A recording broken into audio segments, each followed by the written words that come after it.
Friends, આપણે હમણાં દાખલા જોઈ રહ્યા હતા એવા થોડાક વધુ દાખલા જોઈ લઈએ જેથી આપણને વધુ સરસ રીતે આવડી જાય.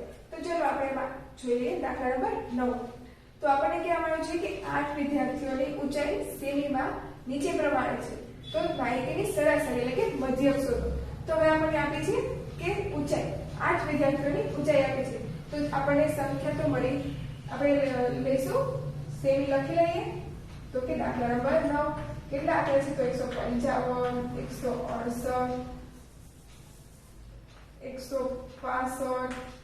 165, 140, પછી 175, 161, 157, પછી 171 અને 164. આ આપણને મળી છે 8 વિદ્યાર્થીઓની ઊંચાઈ. તો હવે આપણે શું કરવાનું છે? તો કે સરાસરી એટલે કે મધ્યક શોધવાનો છે. તો આપણે સરાસરીનું સૂત્ર શું છે? તો કે પ્રાપ્તાંકોનો સરવાળો અને છેદમાં કુલ પ્રાપ્તાંકો. તો હવે આપણી પાસે પ્રાપ્તાંકોનો સરવાળો એટલે કે આપણી પાસે પ્રાપ્તાંકો કેટલા છે? તો કે આ બધા. તો તેનો શું કરવાનો? સરવાળો એટલે કે 155 165 175 161 167 171 આનો બધાનો સરવાળો અને છેદમાં કુલ પ્રાપ્તાંકો. તો આપણે આ કેટલા પ્રાપ્તાંકો છે? તો 8. છતાં આપણે ગણી લઈએ તો 1 2 3 4 5 6 7 8. તો આપણે પ્રાપ્તાંકો કેટલા છે? 8. તો હવે શું કરવાનું કે આ બધાનો સરવાળો કરવાનો. તો આપણે સરવાળો કરીએ એટલે આપણને મળશે 1288 અને છેદમાં 8. તો હવે આપણે છેદ ઉડાડીએ એટલે કે અહીંયા આગળ આવશે 161. તો આ આપણને મળ્યા સેમી. તો કે 161 સેમી. તો આપણે મધ્યક શું મળ્યો? સરાસરી શું મળી? તો કે 161 સેમી. હવે તેવી જ રીતના આપણે જોઈ લઈએ દાખલા નંબર 10. હવે આ તો બધાને આવડશે જ. તો આમાં તો શું છે? તો કે મધ્યસ્થ અને બહુલક શોધવાનો છે. તો આપણે પહેલા જોઈ લઈએ કે શું કરવાનું છે. તો આપણને આપ્યું છે કે 25 ગુણની સામાન્ય જ્ઞાનની એક કસોટીમાં 9 વિદ્યાર્થીઓએ નીચે પ્રમાણે ગુણ મેળવ્યા.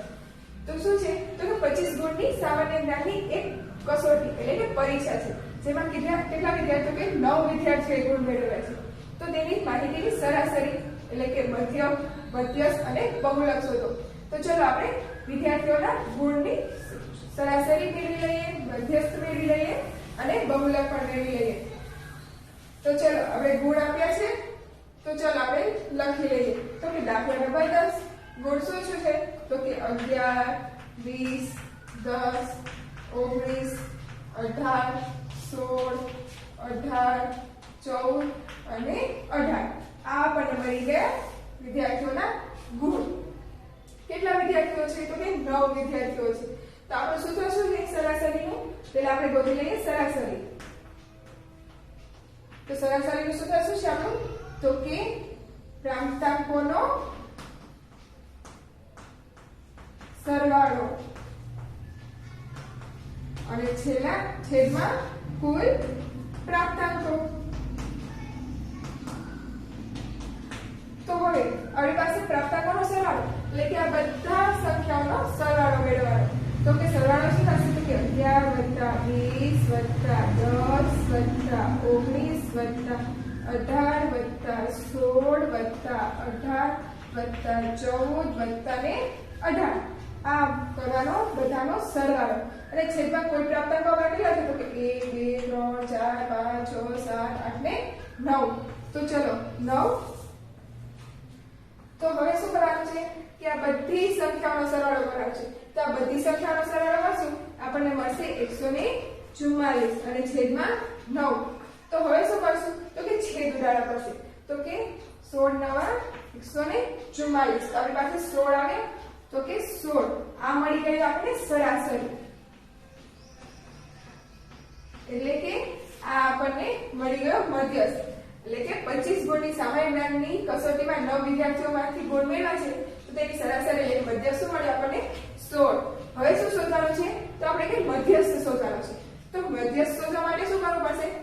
કે આ બધી સંખ્યા છે એને શું કરવી પડશે, ચડતા ક્રમમાં અથવા ઉતરતા ક્રમમાં ગોઠવવાની. તો ચલો આપણે ગોઠવી લઈએ.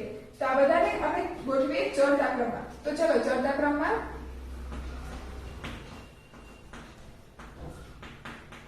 તો ચલો પહેલા શું આવશે, તો કે 11, પહેલા આવશે 10, પછી આવશે 11, પછી આવશે તો કે 14,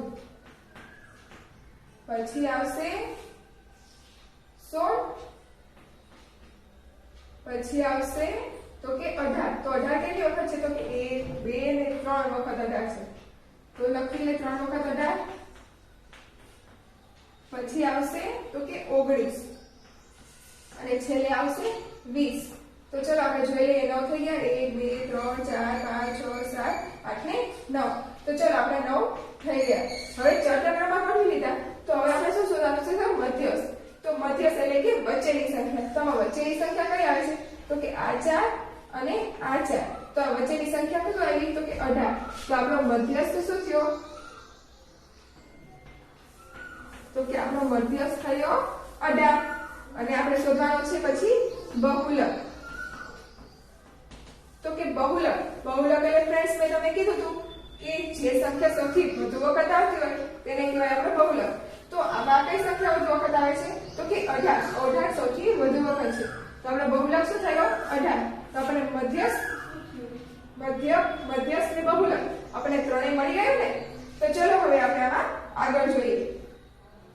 તો આગળ આપણને શું કહેવાનું છે, તો કે આ આપણે અવૃત્તિ વિતરણ છે. આ થોડુંક અલગ છે. તો ચલો આપણે આગળ શીખીએ. તો ચલો ફ્રેન્ડ્સ, આમાં તમને બધાને મજા તો જરૂર આવશે. તો આપણે શીખી લઈએ. આ છે આપણી પાસે દાખલા નંબર 11. તો આમાં આપણને શું કહેવામાં આવ્યું છે, તો કે નીચેની માહિતી એક કારખાનાના 30 કર્મચારીઓનું દૈનિક વેતન રૂપિયામાં દર્શાવે છે. એટલે કે આ 30 કર્મચારીઓનું દૈનિક એટલે કે દિવસનું પગાર છે, દિવસનું વેતન છે. તો માહિતી પરથી કર્મચારીઓના દૈનિક આવૃત્તિ વિતરણ તૈયાર કરવાનું છે. તો આપણે શું તૈયાર કરવાનું છે, તો કે આવૃત્તિ વિતરણ એટલે કે આ વેતન. અને આ આપણને આપ્યો છે કર્મચારીઓનો દૈનિક વેતન. તો ચલો ફ્રેન્ડ્સ, આ આપણે થોડું નવું છે અને અલગ છે. તો આપણે શીખી લઈએ ને. આમાં પણ તમને બહુ મજા આવશે. તો ચલો આપણે એક કોષ્ટક દોરી લઈએ.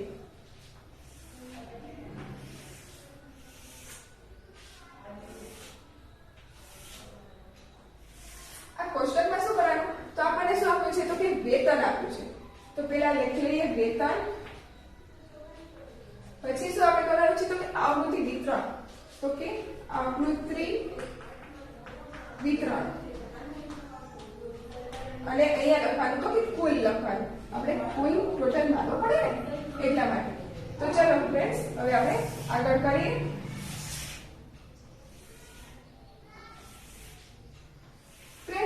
આમાં આપણે શું કરવું પડશે, તો સૌપ્રથમ આપણે સૌથી નાની સંખ્યા અને સૌથી મોટી સંખ્યા બે શોધવી પડશે. તો આપણે આમાંથી શોધી લઈશું. તો ચલો ફ્રેન્ડ્સ, આમાં સૌથી નાની સંખ્યા કઈ છે, તો કે સૌથી નાની સંખ્યા છે 40. અને સૌથી મોટી સંખ્યા, તો કે સૌથી મોટી સંખ્યા છે 80. તો ચલો ફ્રેન્ડ્સ, આમાં આપણે આગળ જોઈએ.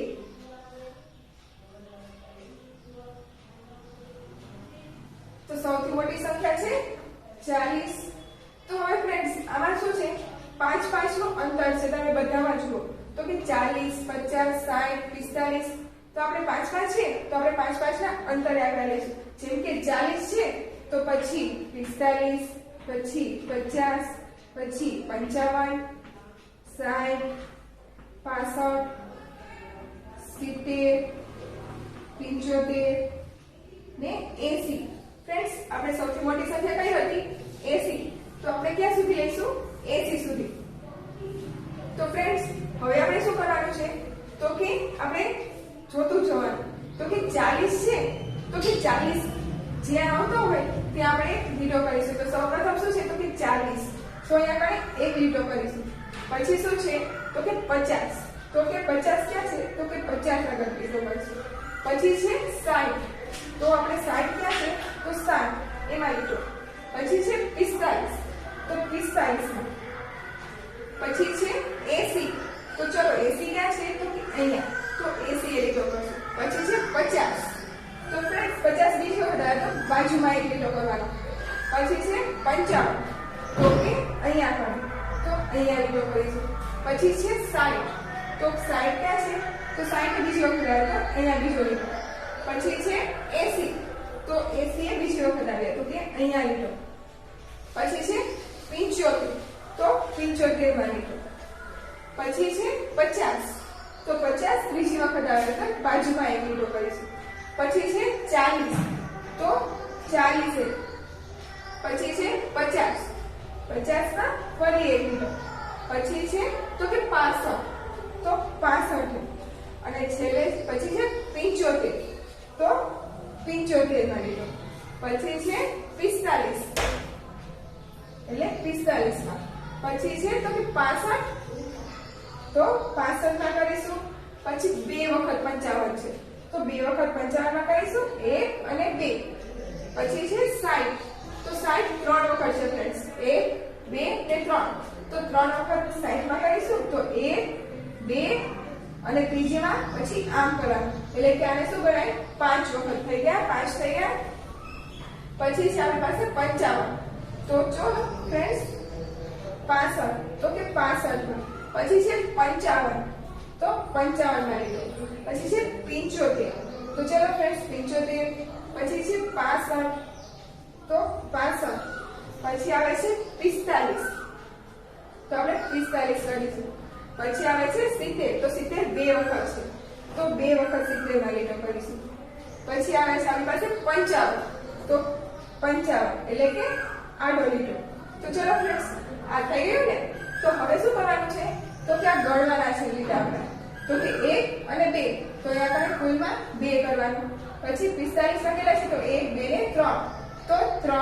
અહીંયા છે 4, તો 4. અહીંયા જૂથ છે એટલે કે એને 5 માં ગણાય, તો કે 5. આ જૂથ છે એને 5 ગણાય. પછી આ છે 6 4 એટલે કે 4. આ છે 2, પછી આ છે 3, આ છે 2. ફ્રેન્ડ્સ આ થઈ ગયું. તો હવે આપણે આમાં જોઈએ કે આગળ. તો આ બધું થઈ ગયું.